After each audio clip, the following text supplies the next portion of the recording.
அன்புமணியாகிய நான் மாற்றம் முன்னேற்றம் அன்புமணி, மாற்றம் முன்னேற்றம் அன்புமணி, மாற்றம் முன்னேற்றம் அன்புமணி.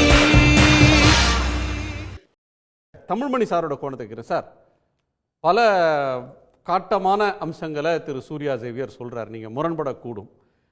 பிஜேபி கூட்டணி அப்படின்ற ஒன்றில் ஒரு மறுபரிசீலனைக்கே இல்லை, எடுத்த முடிவு எடுத்ததுதான்னு அதிமுக சொல்லி வந்தது. இப்போ 6 மாதத்துக்கு பிறகு முடிவெடுப்போம்னு சொல்ற இடத்துல ஒரு மறுபரிசீலனைக்கு திரு பழனிசாமி அவர்கள் வந்திருக்கிறாரான்றது ஒன்று.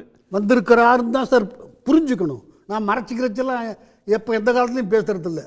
அவர் சொல்லுதை பார்த்தால் அது ரெவ்யூ பண்ண தயாராக இருக்கிறாருன்னு தான் சார் நான் புரிஞ்சுக்கிறேன். அடுத்த கேள்வி கேளுங்க சார். அவர் ரெவ்யூ பண்ண தயாராக இருக்கிறாருனாலே அவர் ஏற்கனவே போட்ட கணக்குகள் பொய்த்து போயிடுச்சு. பிஜேபியை விட்டு வந்தா திமுக கூட்டணி சிதறிவிடும், அல்லது தமிழ்நாட்டில் இருக்கிற இதர கட்சிகள்லாம் தங்கள் பின்னாடி ஒன்று சேர்ந்துருவாங்க, ஒரு வலிமையான அணி அமைக்கிறதுக்கு பிஜேபியோட இருக்கிறது தடைன்னு ஒரு பீரியட்ல நினைச்சு வெளியில வந்தார்.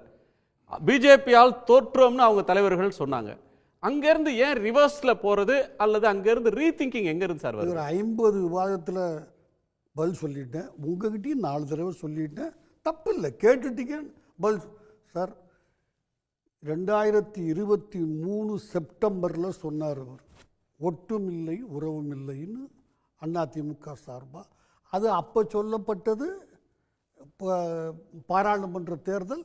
ஆனால் எப்போதும் இல்லைன்னு சொன்னார். நீங்கள் சொன்ன வார்த்தை கரெக்டு தான், எந்த மாறுதலும் அதில் இல்லை.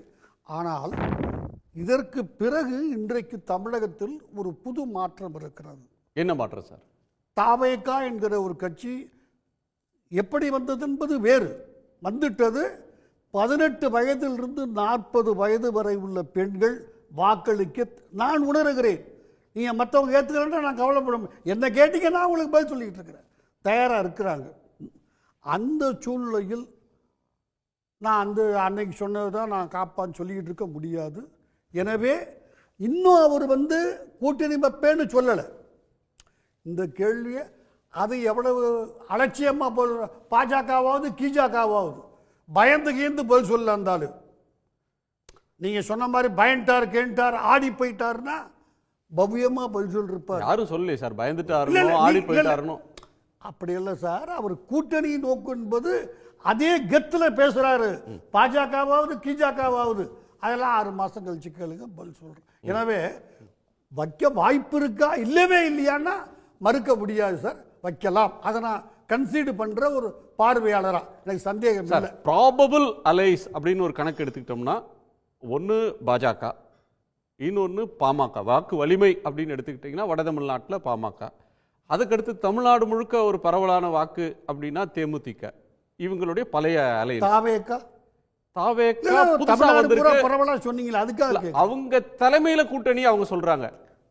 தாவேகா எங்களோட வர்றவங்களுக்கு கூட்டணி கை சார். அவங்களுடைய ஸ்டாண்ட் எங்க தலைமையில ஒரு கூட்டணி, எங்களோட வந்தா நாங்க கூட்டணி ஆட்சியில அதிகாரத்தை பகிர்ந்து தர தயாரா இருக்கோன்றாங்க. அவருக்கு அங்கிருந்து வந்தார பிகே என்ன சொன்னாரு? கையெழுத்து போட மாட்டேன்னு சொன்ன பிகே 1 வருஷம் களமாடுங்க, அது வரைக்கும் யாரு கூட கூட்டணின்னு சொல்லாதுங்க சார். ஆன் ரெக்கார்டு, நான் கற்பனை பண்ணி பேசல. அதற்கு பிறகு யாரோட கூட்டுன்னு சொல்லுங்க. இவங்க தேடி பிடிச்சி அழைச்சா அந்த அட்வைசர் அவர் ஒரு காலத்தில் டிஎம்கேக்கு அட்வைசர். எனக்கு பிகே என்ன சொல்றாருன்றத விடவும் விஜய் என்ன சொல்றாருன்றது பரிசீலனைக்கு உரிய ஒன்று சார். அப்படி விஜயோட அபிஷியல் பொசிஷன் டிக்ளேர் பண்ணியிருக்கிறது, எங்க தலைமையில கூட்டணி, நாங்க எங்களோட வர்றவங்களுக்கு அதிகாரத்தை பகிர்ந்து தரோம்ன்றாரு. நான் உங்க சார்ட்ட கேட்க வந்தது அவர் சொல்லல, நான் சொல்லவே இல்லை. உங்கள்கிட்ட நான் கேட்க வந்தது ஒரு வலிமையான, நீங்க என்ன சொல்றீங்க, விஜய் கட்சியோட என்ட்ரி, அதற்கு 18 இருந்து 40 வயதுக்கு உட்பட்ட பெண்கள்கிட்ட அவருக்கு இருக்கிற செல்வாக்கு உண்மை. அதிமுகவினுடைய நிலைப்பாட்டில் ஒரு மறுபரிசீலனை செய்யற இடத்துல தள்ளி இருக்கு. எஸ் எஸ் ஆமா சார். அது மற்றவங்க என்ன சொல்றாங்கன்ட்டு நான் கவலைப்பட. ஓகே. அதனால் இந்த நிலைமை வந்திருக்கிறது. நீங்க டிஎம்கே ஏடிஎம்கே ஒன்று சேர்ந்து நிற்க முடியாது. நம்பர் 1. காங்கிரஸும் பிஜேபியும் ஒன்று சேர்ந்து ஆல் இண்டியா லெவலில் எந்த எலெக்ஷன்லையும் நிற்க முடியாது. நம்பர் 2, இது 2 கிளியர் பொசிஷன். 3வது, இவ்வளவு பேர் போய் எவ்வளவு பிரச்சனைகளாகி அதற்கு பிறகும் அதிமுக தமிழ்நாட்டில் 2வது பெரிய கட்சி ப்ரூவாக இருக்குது. யாரும் மறுக்கிறதுக்கு இல்லை. இந்த 3 ஃபேக்டர் நீங்கள் எடுத்துக்கிட்டீங்கன்னால் இன்னும் ஒரு 3 மாத காலத்தில் பாமகவுக்கு ஒரு ராஜ்யசபா எம்பி தேவைப்படுது. அரசியல் தேவை. நான் அவருக்கு குறைச்சி மதிப்பிடணுங்கிறதுக்காக எல்லாம் சொல்லலை. அரசியல் தேவை. வரக்கூடிய ராஜ்யசபா டேர்ம் முடியுது திரு அன்புமணி அவர்களுக்கு. அல்ல அவர் சார் என்ன சொல்லலாம், அவர் தான் பிஜேபி ஆதரவாளராச்சே, நியாயம், ஒரு கருத்து. ஏன் அவருக்கு வேற ஸ்டேட்டில் கொடுக்கக்கூடாது? கொடுக்கலாம். பி சிதம்பரம் வாங்கிட்டு போனார், இலகணேசன் வாங்கிட்டு, திருநாவுக்கரசு கொடுத்து. ஆனால் ஒரு கட்சியினுடைய தலைவராக இருக்கிற அன்புமணி, அவர் தான் தலைவர். இன்னைக்கு எனக்கு தெரிஞ்ச வரைக்கும் அப்பா பிள்ளைக்குள்ள உள்ள பிரச்சனையை விட்டுருங்க, அவர் தான் தலைவர். ஆமாம் ஆமாம் ஆமாம். அவர் போய் மகாராஷ்டிராவிலேயோ மத்திய பிரதேசத்துலேயோ ஒரு ராஜ்யசபா எம்பிக்கு பிஜேபி தலைவரில் போனார்னால் இங்கே கட்சி அதோடு முடியாச்சுன்னு அர்த்தம். அதனால் அந்த தப்பை செய்ய மாட்டார். இங்கே அந்த கட்சி சார்பாக இருந்துக்கிட்டு கூட்டணியில் அவருக்கு கொடுக்கக்கூடிய ஒரே பலம் உள்ள கட்சி அதிமுக. சார் அவர் ஒரு ராஜ்யசபா எம்பியா சுருக்குறீங்க. அவர் ஒரு முதலமைச்சர் வேட்பாளராக முன்னிறுத்தப்பட்டவர். சொல்லல சார். இல்ல கூட்டணி முதலமைச்சர் போட்டீங்க நீங்க. இப்ப நீங்க போட்டீங்க. ஒரு செகண்ட் சார். முதலமைச்சர் வேட்பாளராக ஒரு தேர்தல்ல போன தேர்தலுக்கு முன்பு வரை முன்னிறுத்தப்பட்டவர். ஒரு செகண்ட் சார். 5 தேர்தல்ல அதையே சொன்னவங்க 3 நாள் என்டிஏ பிஜேபி கூட்டணி அவரை டெல்லிக்கு கூட்டு போய் அல்லது ராஜஸ்தான்லயோ மத்திய பிரதேசலயோ ஒரு எம்பி ஆஃபர் பண்ணுவாங்களா அப்படின்ற பாயிண்டோடவும் தமிழ்நாட்டிலேயே அவரை முதலமைச்சர் வேட்பாளரா பிஜேபி தேசிய ஜனநாயக கூட்டணி முன்னிறுத்தாது சார். அவரே இப்போ நீங்க போட்டு காமிச்சிங்கல்ல சார். அவரு சொன்னாரா? இப்போ நீங்க விஜயை சொன்னீங்க, நான் முதலமைச்சர் கேட்டேன், நான் ஒத்துக்கிட்டேன், மறுத்து பேசல. இப்போ கூட்டணி ஆட்சியில் இருப்போம்னு அவர் சொன்னார். அவர் நீங்களால அவரை கிளப்பி விடுறீங்க. இப்ப இல்ல அவர் ஏற்கனவே இருந்தவர் சார். இல்ல அவர் one of the aspirants sir. இப்ப சொல்லலையே சார். அவரு முந்தா நாள் ஆஸ்பைரண்ட், நான் தாலி கட்டணும் கல்யாணம் பண்ணிக்கணும்னு ஆசைப்பட்டேன். உண்மைதான் சார். இப்ப அவர் ஆசைப்படுறது கூட்டணி ஆட்சி சார். இப்ப ஒரு கொஞ்ச நேரத்துக்கு முன்னாடி சொன்னது கூட்டணி ஆட்சி. நமக்கு மரியாதை, நமக்கு மரியாதை, நம்ம மரியாதைக்குரிய எண்ணிக்கை யாரு தர்றாங்க? அப்ப இங்க கூட்டணி ஆட்சியில் அவர் மந்திரியா வந்தால் அவருக்கு மரியாதை குறைச்ச, மவுசு குறைச்ச, கட்சிக்கு மரியாதை இல்லை. 2 பேரும் கட்சி குடும்பம் தான் அங்க இருந்தார்னா அதுக்கு வேற சில எதிர்பார்ப்புகள் இருக்குது.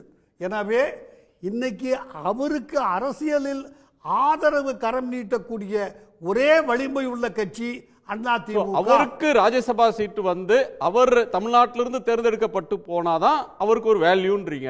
அதுக்கு வந்து ஏடிஎம்கே தயாரா இருக்கா? அதுதானே சார் அரசியல். அதிமுக தயாரா இருக்கா? எல்லாம் அதிமுக அந்த சீட்டை கன்சீட் பண்ணி இப்ப தருவதற்கு தயாரா இருக்கா சார்? அதனாலதான் எதுக்கு 6 மாசம் அவுட்டுங்கிறார் எல்லாத்துக்குமே, பாஜக கிஜாக்காவையும் சேர்த்து. இப்ப முடிவு கேட்காதீங்க. இப்ப ராஜ்யசபா தான் இப்ப சிக்கல். பிரேமலதா அவர்களுடைய வருத்தத்துக்கும் வார்த்தையை நான் பயன்படுத்தல. போன நாடாளுமன்ற தேர்தல் முடிவிற்கு அப்பவே வந்து ஒரு ராஜ்யசபா தேமுதிகவுக்கு தரப்படும்னு பேச்சு இருந்தது. வெளிப்படையான அறிவிக்கை யாரும் கொடுக்கல. அவரு இல்லன்னு சொல்லிட்டாரு. அந்த அம்மாவும் அதை விட்டுட்டாங்க. இல்ல சார், ஜென்ட்லா இல்ல சார். அந்த அம்மா இல்ல ஒத்துக்கிட்டாங்க. இல்ல இல்ல இல்ல அந்த அம்மா வந்து அதற்கு முன்பு என்ன சொன்னாங்கன்னா, ராஜ்யசபால எங்க குரல் ஒலிக்கும், நாடாளுமன்றத்தில் ஒலிக்கும், எங்களுக்கு ஏற்கனவே கமிட் பண்ணிருக்காங்கன்னு சொன்னாங்க. தப்பு என்ன சார் இருக்கு? தவறல்ல அதுல. சோ அவங்களுக்கு நோ சொன்னவர் பிஎம்கேக்கு எஸ் சொல்லிடுவாருன்னு நினைக்கிறீங்களா சார்?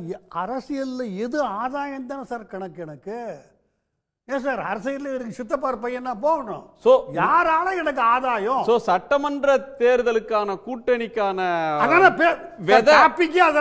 விதை வந்து ராஜ்யசபா எலெக்ஷன்ல போடப்படுது. அப்படி என்று KR தமிழ்மணி ஆகிய நான் கருதுகிறேன். நான் அவர் சொன்னேன்னு சொன்ன உங்ககிட்ட என்ன கேட்டீங்க? என் கருத்தை இல்ல சார், அது தப்புன்னு நான் சொல்லலையே. நன்றி.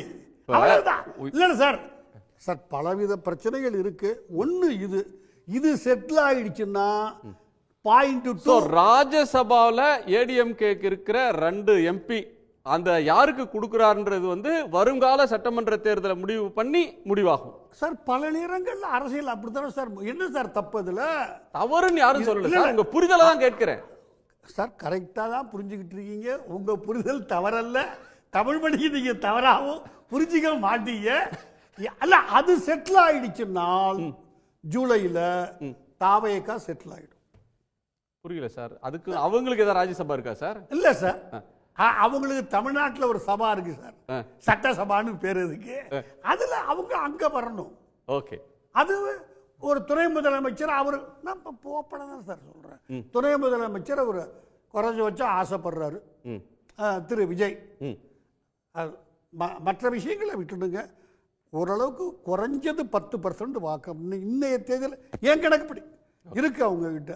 அது அதிமுக பாமக இவங்க 3 பேர் நின்னா அரசியல் அந்த கூட்டணி முடிவாயிடுச்சுன்னு நான் கருதுறேன். அது ஏடிஎம்கே பிஎம்கே விஜய் அப்படி ஒரு காம்பினேஷன் நீங்க எதிர்பார்க்கறீங்க. ஆமா சார். மைனஸ் பிஜேபி நீங்க எதிர்பார்க்கறீங்க. ஆமா சார். ஓகே.